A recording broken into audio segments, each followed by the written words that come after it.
இந்த மண்ணுல உங்க கால் பட்டாலே சொந்த வீடு உறுதி. அப்படி புண்ணிய பூமி. நிலமங்கை தாயார் தரிசனம் 108 திவ்ய தேசத்தில் ஒன்று. கடல் மல்லை தலை சயனம். இந்த கோவில் வேறு எங்கும் இல்லை, மாமல்லபுரத்தில்தான் உள்ளது. மாமல்லபுரத்தின் பழைய பெயர் கடல் மல்லை தலை சயனமாம். இங்கே பெருமாளுடைய திருநாமம் தலை சயனம் பெருமாளாகும். தாயார் திருநாமம் நிலமங்கை தாயார். பெருமாளுக்கு இந்த பூமி பிடித்ததால் தரையிலேயே படுத்திருந்தாராம். ஆதலாலே இந்த ஊருக்கு தலை சயனம் என்று பெயர் வந்ததாம். வெறும் தரையில் படுத்திருந்தாராம். ஆதலாலேயே மகாபலிபுரம் மண் அவ்வளவு விசேஷமானதாம். மகாபலிபுரம் என்றாலே புனித தலங்களில் ஒன்றாகும் என்று கூறுகிறார்கள். இந்த மண்ணில் வந்து காலடி வைத்து இந்த நிலமங்கை தாயாரை தரிசித்தாலே சொந்த வீடு பாக்கியம் கிட்டுமாம். மகாபலிபுரம் என்றாலே பெரும்பாலும் டூரிஸ்ட் தளம் என்றுதான் அனைவரும் கேள்விப்பட்டிருப்பார்கள். மேலும் வெளிநாட்டு இனத்தவரே அதிகம் வருவார்கள். சொந்த வீடு அமைய வேண்டும் என்று நினைப்பவர்கள் மகாபலிபுரத்தில் இந்த கோவிலுக்கு ஒரு முறை சென்று வாருங்கள். கண்டிப்பாக சொந்த வீடு கட்டும் பாக்கியத்தை இந்த கோவில் பெருமாள் மற்றும் தாயார் அமைத்து கொடுப்பார்கள். சொந்த வீடு அமையணும் அப்படின்னு ஆசை இருக்கு. சொந்த வீடு அமையணும்னா மாமல்லபுரத்தில் நிலமங்கை தாயார் தரிசனம் பண்ணால் கிடைக்கும் சார். பெருமாள் 108 திவ்ய தேசத்தில் ஒன்று சார். அது ஆழ்வார்கள் மங்களாசாசன 108 திவ்ய தேசத்தில் கடல் மல்லை தலசயனம்னு பேர். அதுக்கு பேர் மகாபலிபுரத்துக்கு பழைய காலத்து பேர் கடல் மல்லை தலசயனம். அங்கே பெருமாளுடைய திருநாமம் தலசயன பெருமாள், தாயார் திருநாமம் நிலமங்கை தாயார். அவர் வந்து அந்த பூமி ரொம்ப பிடிச்சிருக்குன்னு தரையிலே படுத்துட்டார். தலை சயனம் ஸ்தலத்திலே படுத்திருக்காராம். மற்ற நாகம் இது ஆதிசேஷன் அதெல்லாம் ஒன்றுமே கிடையாது, வெறும் தரையில் படுத்திருக்காரு. அதனால அந்த மண் அவ்வளோ விசேஷம்.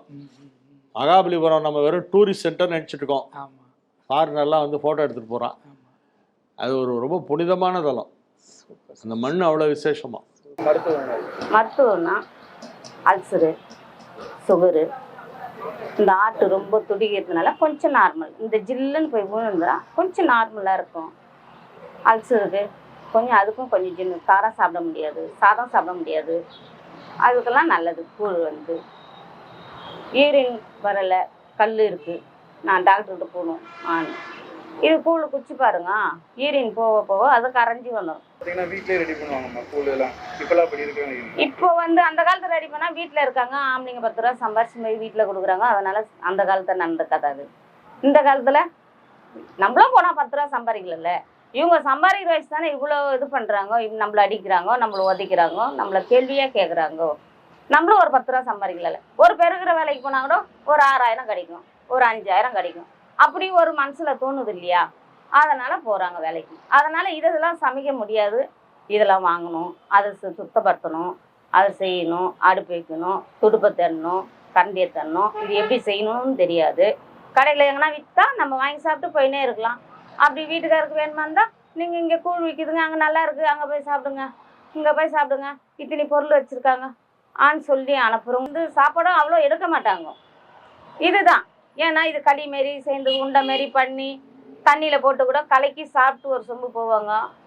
ஊர் நாட்டில் ஒரு 4 பச்சை மிளகா அவங்கவுங்க வீட்டு மேலே செடிங்களாம் முளையும். பச்சை மிளகா செடிங்க ஒரு 4 மிளகா கிள்ளி டிஃபன் பாக்ஸில் போட்டுன்னு இதை கொஞ்சம் கரைச்சி ஒரு சொம்பை குடிச்சிட்டு வயலில் போய் களை வெட்டணும், அதை பண்ணணும், இதை பண்ணணும்ன்ட்டு போவாங்க. நைட்டு சாதம் இருந்தால் அதை இது பண்ணுவாங்க. அப்போ வந்து விளைச்சது மண்ணில், இப்போ விளைக்கிறது மருந்தில். அன்னைக்கு மண்ணில், சொந்த மண்ணில் வளர்ந்தது. இப்போ வந்து எல்லா மருந்தும் போடுவோம், என்ன ஆகும், மண்ணெல்லாம் இதுவாக தானே ஆகிப்படுது. அதனால் எந்த பொருள் போட்டாலும் இப்போ விளையும். அப்போ விளைச்சல் கம்மி, இப்போ விளைச்சல் ஜாஸ்தின்னா இப்போ வந்து மருந்து போடுறதுனால விளைச்சல் ஜாஸ்தி. இது போன்ற முக்கிய நிகழ்வுகள், அரசியல் தகவல்களை ஆழமாக மாறுபட்ட கோணத்திலும் அறிந்து கொள்ள மறக்காமல் பாரத் மெயில் 24 பக்கத்தை பின்பற்றிக் கொள்ளுங்கள். உங்கள் ஒவ்வொரு ஆதரவும் இது போன்ற பல நிகழ்வுகளின் பின்னணியை அறிய உதவும்.